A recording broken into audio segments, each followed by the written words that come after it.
He came home early now. There had been no more road trips since the one to Montpelier.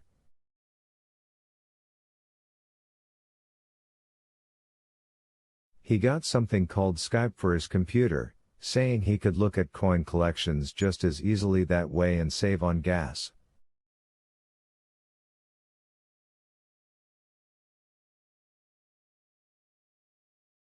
He didn't say it would also save on temptation, but he didn't have to. She watched the papers to see if Marjorie Duval's ID showed up, knowing if he had lied about that, he would lie about everything.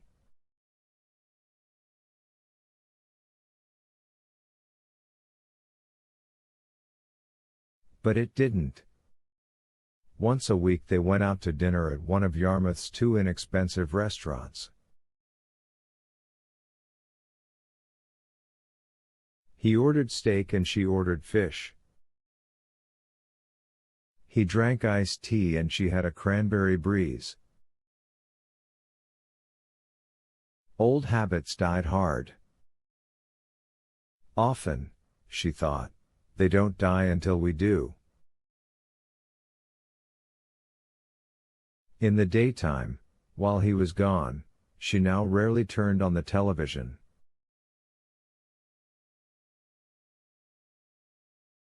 It was easier to listen to the refrigerator with it off, and to the small creaks and groans of their nice Yarmouth house as it settled toward another Maine winter.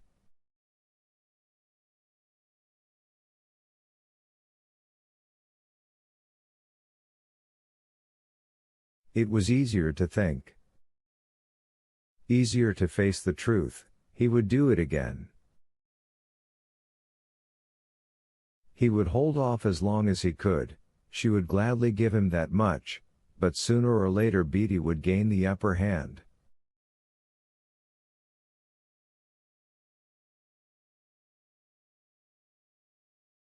He wouldn't send the next woman's ID to the police, thinking that might be enough to fool her, but probably not caring if she saw through the change in Mo.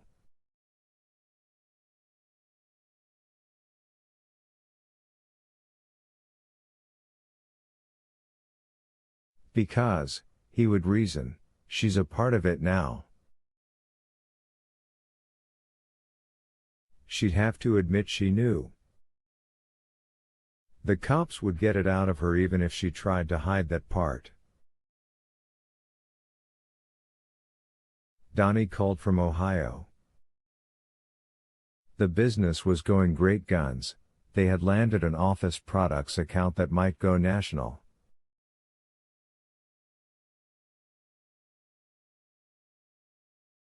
Darcy said hooray, and so did Bob, cheerily admitting he'd been wrong about Donnie's chances of making it so young.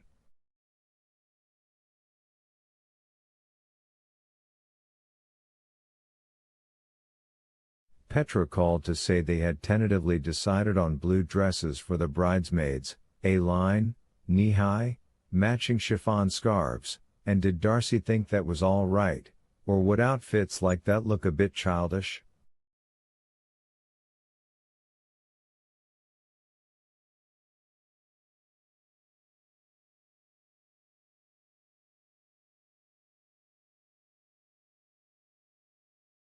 Darcy said she thought they would look sweet, and the two of them went on to a discussion of shoes, blue pumps with 3/4-inch heels, to be exact.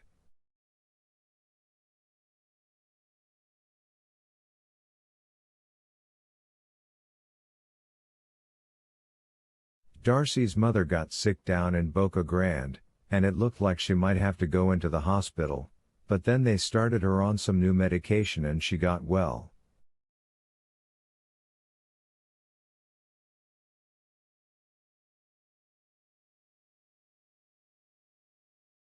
The sun came up and the sun went down.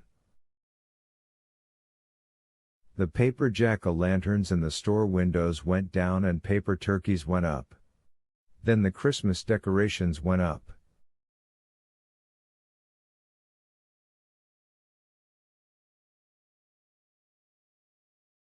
The first snow flurries appeared, right on schedule. In her house, after her husband had taken his briefcase and gone to work, Darcy moved through the rooms, pausing to look into the various mirrors. Often for a long time.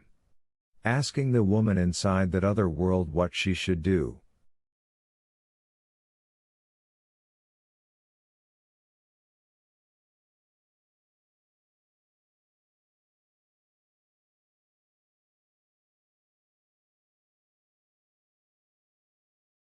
Increasingly the answers seemed to be that she would do nothing. 14. On an unseasonably warm day 2 weeks before Christmas, Bob came home in the middle of the afternoon, shouting her name.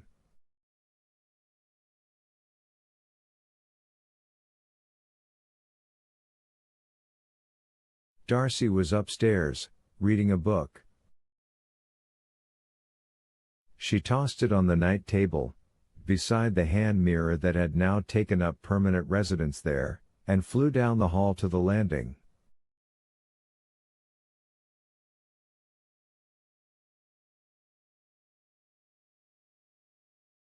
Her first thought, horror mixed with relief, was that it was finally over.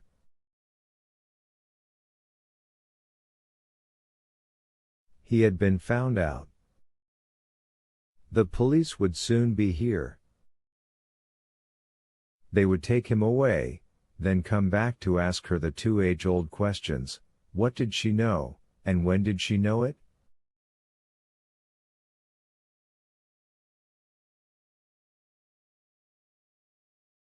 News vans would park on the street. Young men and women with good hair would do stand-ups in front of their house. Except that wasn't fear in his voice, she knew it for what it was even before he reached the foot of the stairs and turned his face up to her.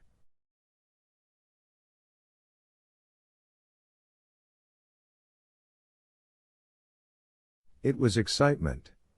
Perhaps even jubilation. Bob? What? You'll never believe it? His topcoat hung open. His face was flushed all the way to the forehead, and such hair as he still had was blown every which way.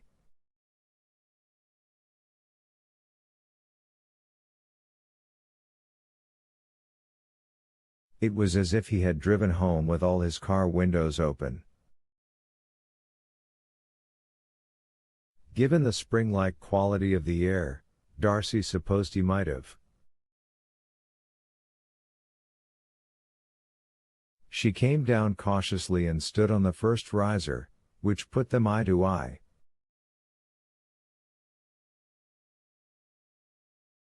Tell me. The most amazing luck. Really? If I ever needed a sign that I'm on the right track again, that we are, boy, this is it.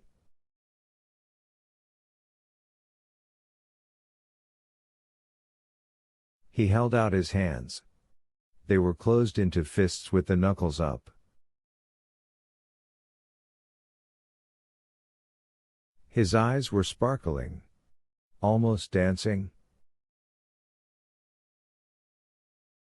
Which hand? Pick. Bob, I don't want to play G. Pick. She pointed to his right hand, just to get it over with.